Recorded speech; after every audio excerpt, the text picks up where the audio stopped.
Então, nós vamos respirar bem profundamente. Nós vamos sentir a presença amiga de Ruiz, de Eliamar, que nos liga a todos esses espíritos que estão estudando junto conosco, que possamos fazer essa caravana de muito aprendizado, de muito fortalecimento, e que nesta tarde possamos ter um aprendizado com fé, harmonia e muito equilíbrio. Graças a Deus.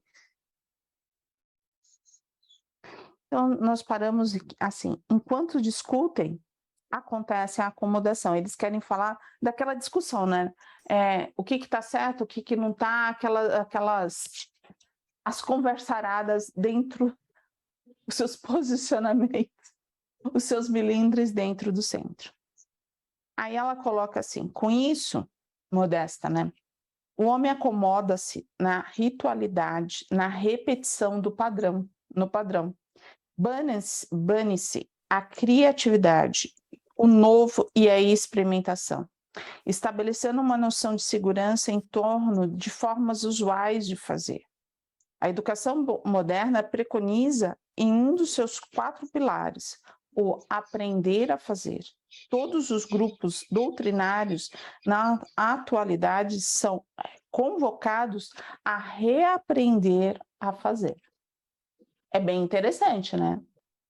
E aí, se a gente voltar lá, nós estamos falando de 2000. Se for agora, então, eles pediram para que a gente reaprendesse. Reaprenda. Nós não aprendemos, não levamos. Aí, nós tivemos que reaprender com a Covid. Não teve jeito. Temos que sair de uma zona de conforto e reaprender um monte de coisa, né? Algo mais? Logo abaixo, concomitantemente, com aprender a fazer, o programa dos tempos novos prevê o aprender a conviver. Sem conviver no amor, não conseguiremos segurança autêntica na obra do Cristo. Compete-nos estimular esse projeto essencial. Sem ele, nenhuma organização doutrinária terá êxito em quaisquer outros projetos, por mais nobres e inteligentes que sejam. Então, aqui está falando, além de reaprender a fazer, aprender a conviver. Foi que o Covid trouxe para nós, né? Conviver, saber ter empatia com o que o outro está acontecendo com o outro. É verdade. Saber da dor do outro, olhar, né? Mas aprender a olhar com um olhar positivo, né? Porque ter empatia não significa que a gente vai viver a dor do outro, mas já é totalmente diferente. É o amor, tem que conviver com o amor. Conviver com o amor. Passar o amor, né? E são coisas assim, eu falo assim, a gente consegue conviver com a gente? Às vezes é difícil, né? A gente Porque se questiona. Então, se a gente consegue conviver com a gente mesmo, né? Tendo essa habilidade de entender, hoje eu não estou no bom dia, então o que eu posso? Se eu trago essa reflexão, né, eu vou conseguir ver isso, essa convivência com o outro, vai ser um pouco mais fácil. Porque eu vou compreender que ele está naquele limite, ele não pode dar mais daquilo que ele já me dá. Mas se eu não consigo conviver comigo, aí fica difícil. Conviver com o outro vai ser uma tarefa bem complicada. Porque a gente vai viver sempre naquela coisa assim, como é que é? Ah, para mim não dá, para mim não dá, para mim não dá. Não é assim? É. Algo mais?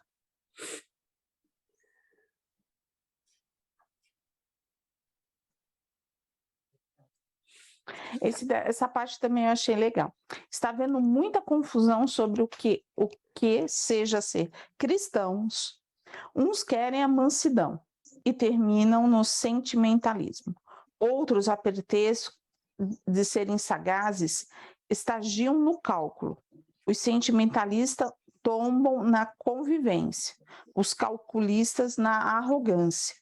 A arrogância é a atitude daquele que possui dilatada visão intelectual e negam seus sentimentos em favor das inabaláveis convicções pessoais. Convivência é postura de quem está na mansidão e nega os apelos da consciência em favor da verdade. A arrogância é alimentada pelo egoísmo.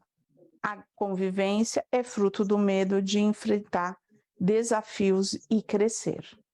É a conivência, né? Conivência, isso, conivência. Conivência. A conivência é fruto do medo de enfrentar desafios e crescer.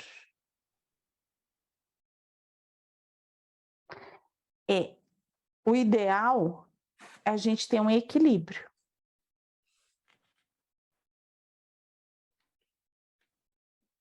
Né? A gente consegue ter esse equilíbrio? Às vezes, Arlete, às vezes. Às vezes a gente sai um pouquinho do prumo, né? E a gente nem percebe, na verdade. Quando a gente viu, a gente já fez. Verdade. Né? Mas às vezes eu me vejo nesse sentimentalismo. Eu me vejo muito. Acho que todos nós, né? Esse sentimentalismo aqui, a gente acaba amoldando as coisas para não ferir, para não sei o quê. Você entendeu? A gente esbarra muito nisso daí, não é? E eu posso falar de mim. Eu tenho... Tá melhor, mas quando eu trabalhava dentro da casa espírita, eu tinha uma coisa muito forte dentro de mim. Eu estava ali, estava tudo certinho. Certinho em termos, né, entre aspas.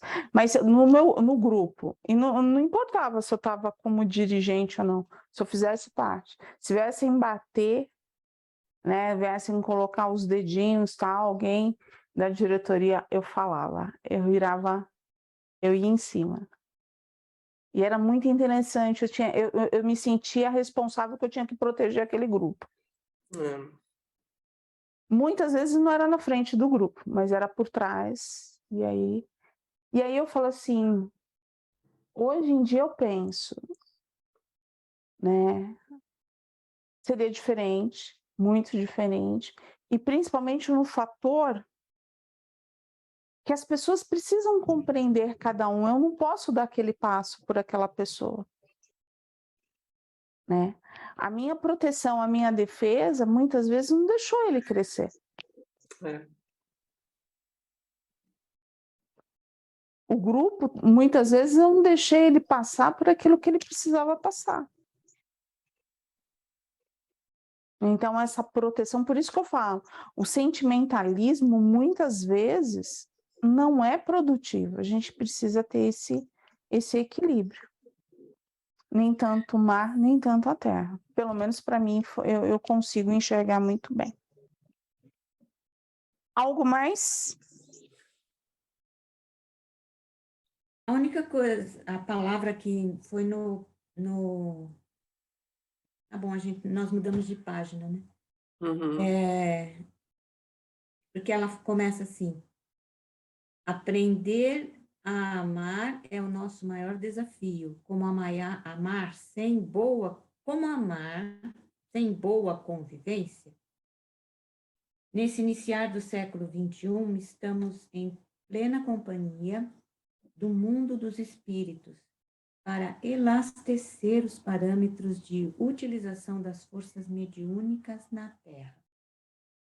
Esse livro foi escrito, você falou, em 1999? Eu estou sem ele agora. Eu acho que sim. A primeira edição dele acho que foi em 99. Então, já faz um tempinho, né? Já. E a gente estamos trabalhando por modelos novos de intercâmbio entre as esferas. Para isso, os grupos doutrinários haverão de se lançar à postura de investigação fraterna. Fica, porém, a pergunta: como investigar com desejável utilidade as questões relativas à mediunidade em grupo, se não existe convivência tecida na confiança e no amor? Como que seria essa pesquisa, essa investigação? Então, ó, a gente está tentando fazer essa investigação. Eu entendo assim, tá? Essa troca, ó, que nem eu falei, olha, no grupo que eu estava ali, não importava se eu estava como dirigente ou não, eu achava que eu tinha, então eu estou colocando os meus sentimentos, ó, e estou colocando aquilo que eu falei, se não foi positivo. Então, nesse grupo, vamos tentar se colocar, então assim, ai, Valéria, ó, eu não me sinto bem com algumas coisas que você fala. Me traz o meu sentimento, porque quando a gente fala de sentimento, a gente não pode falar que o outro está errado, é o que ele sente. E mediunidade é sentir. Então a gente começa nesse grupo fazer toda essa ligação. Eu vejo assim, entendeu, Maria Rita? Porque foi assim que eu fui fazendo, não o grupo que eu trabalhava dentro da casa, eu tinha dois grupos que eu trabalhava muito bem, que eu conseguia assim, ter uma boa sintonia. Mas eu aprendi muito quando eu trabalhava com outras pessoas de outros centros da regional, que a gente mantinha mais ou menos essa ideia, né? Desse desenvolvimento, dessa troca. E aí é onde que a gente fala, a gente vai buscando a nossa honestidade emocional, então o nosso vaso fica melhor, fica mais limpo. E a gente não tem medo, a gente não tem insegurança de falar.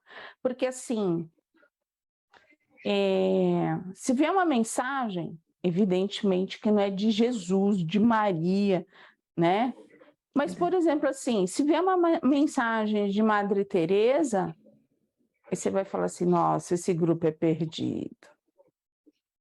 É totalmente lelezinho, todo mundo que ali está. Isso não acontece, porque todos confiam que o grupo tem capacidade. A capacidade daquele que está recebendo, mas principalmente a capacidade de sintonia, de amor que ali existe, que um está fortalecendo o outro. Porque não é um só, são todos. Então, num grupo, quando a gente consegue afinar todos esses instrumentos, acontece isso, mas é com muita conversa, é com muita empatia, é com muito sentimento. Eu vejo que o nosso grupo tem um fator extremamente positivo. Isso eu vejo. Quando tem alguém doente, alguém, não importa se é do grupo, se é um familiar do grupo, ou se realmente é um assistido que precisa, todo mundo se coloca para trabalhar. Todo mundo vai para fazer doação. Então, eu vejo isso extremamente positivo. Então, é um elo, entendeu, Maria Rita? É um elo. Dor do outro, a gente se coloca, então, não, eu vou lá ajudar aquele outro. Né? É bem interessante. Eu vejo isso, eu vejo e sinto, né? Que nos rostinhos e nas pessoas. Né? Mas eu acho que é assim, mas eu acredito também que tenha outros modelos. De investigação? De investigação. Eu acredito apesar que de começa com a nossa convivência, né? É nesse sentido que você está falando, né? Isso. Porque depois ela diz, doutor Bezerra, em nome do Espírito Verdade, nomeou esse projeto essencial como humanização na seara espírita. Doutor Bezerra está colocando na seara espírita, é maior do que o nosso grupo, né? Então, e essa humanização, eu me lembrei daquele livro Escutando Sentimentos, que ela fala da humanização, que são os dois processos, né, que nós temos. Esse de humanização e o outro eu não lembro. Então, aí assim, ele trouxe um livro um livro que é Atitudes de Amor, Sim. tá? E ali ele pede o quê? A humanização da seara, no sentido assim, o que é diferente no seu assistido? Como que você lida com esse assistido? Ah, ele tem a dificuldade, você vai acolher, você vai olhá-lo, ou você vai, ó, eu estou passando o passe aqui, você tem que fazer isso daqui, e você tem que fazer a tua coisa, você que tem que fazer. Então, muitas vezes, as casas espíritas, elas ficaram mecânicas. Ó, tem passe aqui, tem desobsessão, se você tá obsediado, é porque você está abrindo a sua brecha. Gente, eu nunca me esqueço, eu estava na véspera, estava na documentação para fazer a minha primeira cirurgia muito complicada, e eu estava em assistência, porque eu estava trabalhando no centro presencial aqui. E aí, passaram a minha ficha e era de praxe, era praxe. Não, assim não funcionava na casa que eu trabalhava, que você tinha que fazer todos os passes, né? O P2 é o primeiro, CH, e você ia para o P3B. Eu falei, o que é o P3B, né? P3B é desobsessão. Né? E aí, quando puxaram a minha ficha, né, que eu fui saber, a entrevistadora falou assim para mim, claro, você está cheia de irmãos devido à sua doença, qual a doença que você tem? Você tem câncer. Então, você está cheio de irmãos assim. Né? E aí,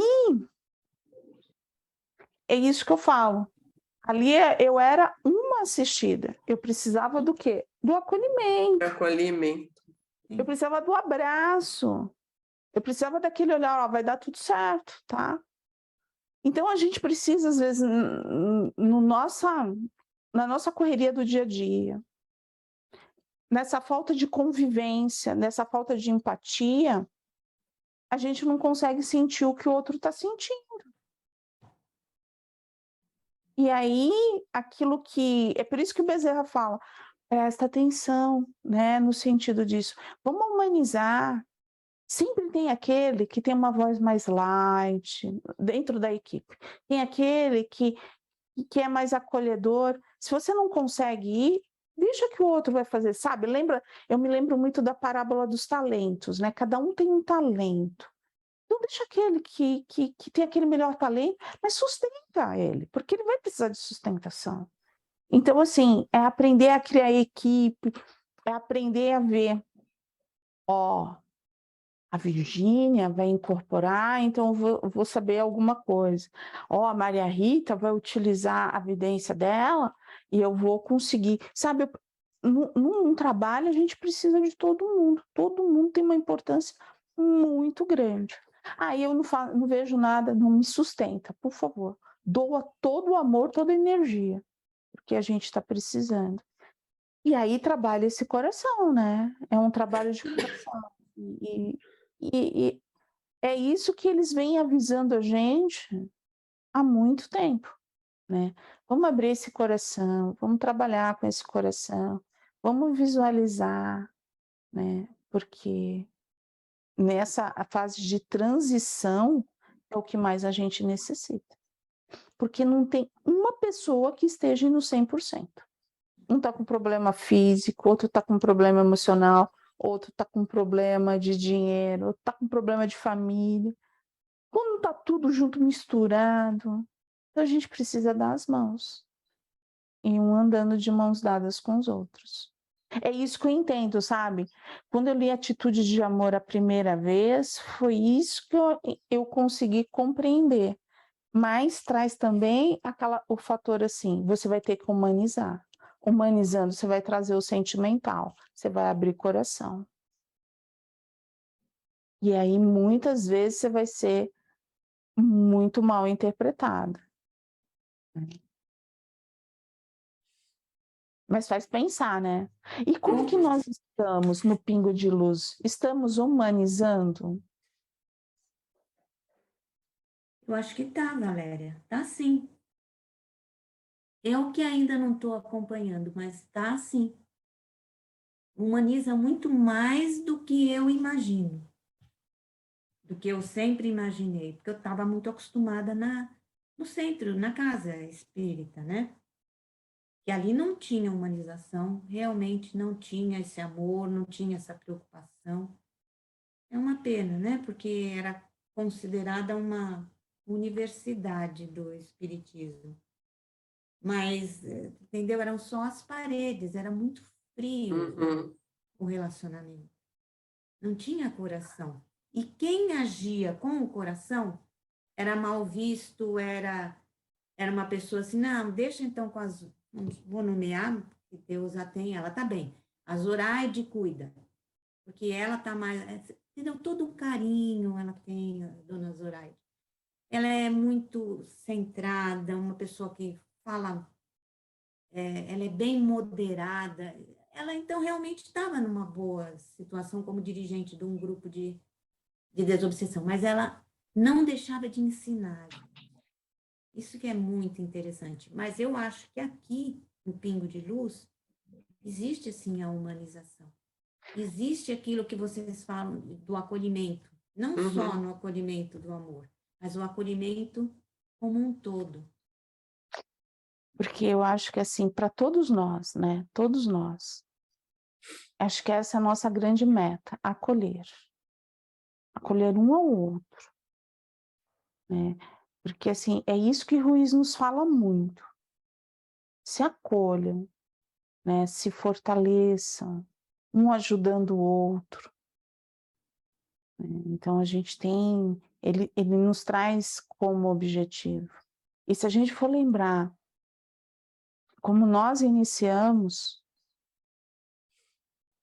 tem tudo a ver, né, nós iniciamos para acalmarmos os nossos corações e acalmar os corações das pessoas na época da Covid.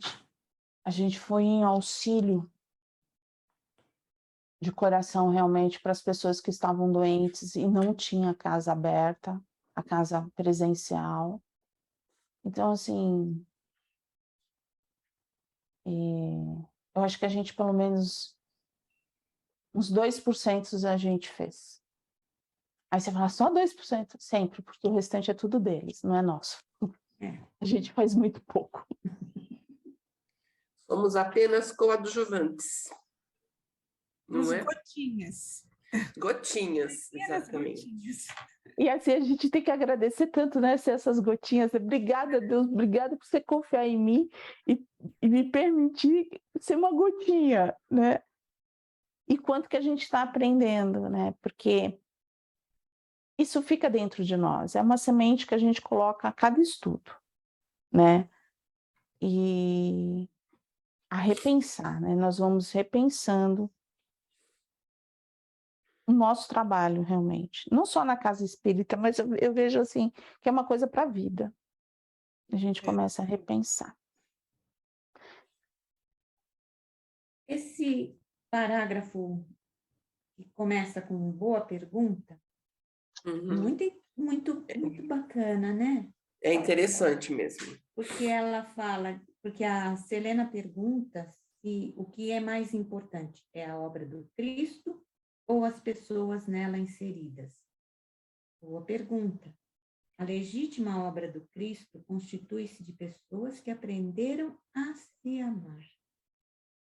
Que nos valerá erguer paredes, escrever livros, distribuir gêneros, instituir pactos, se não aprendemos a perdoar, a aceitar críticas, a gostar dos diferentes, a tecer relações com os antipáticos, a gostar de relacionar? A obra de Jesus, em verdade, estabelece-se no reino íntimo do coração e projeta-se nos benefícios da convivência pacífica e educativa. Sem isso, existem apenas movimento e treino emocional para o futuro.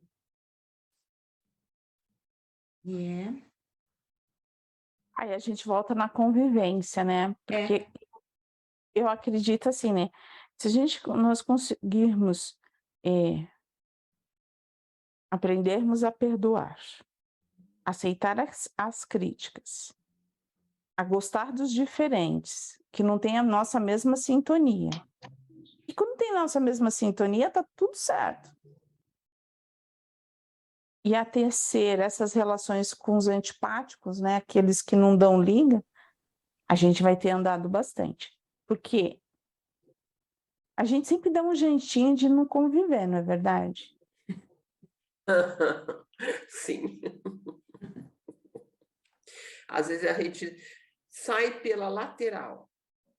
A gente, né, dá aquela, né, aquele jeitinho assim, Não, deixa. A gente fala, né? Mas, na verdade, a gente não aceitou realmente aquilo. A gente não quer é bater de frente ou então provocar qualquer outra... Porque essas pessoas, elas sempre, eu não sei se vocês concordam ou não, elas conseguem ver coisas que nós não conseguimos ver dentro de nós. Então, ela vai num ponto que a gente não quer muita conversa. A gente não está muito amadurecido para ele. Então, na nossa imaturidade, que a gente faz, não quero não, esse daí não é amiguinho, não. Esse daí é mais fácil ficar... Porque ela vai mostrar uma coisa que a gente não quer. Né? Que a gente passa, isso daí eu não vou conversar hoje, não. Não é com você. Passa aqui, não é com você, não, que eu vou conversar. Mas é porque ela está mostrando, né? E quando a espiritualidade vem e nos mostra isso, a gente reage de uma outra forma, né? Às vezes a gente fica meio bronqueado, mas eles mesmos dizem, né? O caboclo é craque. De ir lá na feridinha e dar aqueles cutucos dele. Aí eu falo assim, não tô brigando. É a primeira coisa que ele fala. A gente tem que crescer bastante. Mas a gente está crescendo. Estamos sendo bons meninos. É. Então vamos parar aqui. Na sexta-feira a gente começa aqui. Então voltemos ao caso que a senhora contou. Isso. Porque esse daqui tem bastante coisa para a gente falar. A Selena também era um doce, né? Aqueles dirigentes topetudos. Era um anjo, como você costuma falar, né? Um anjo.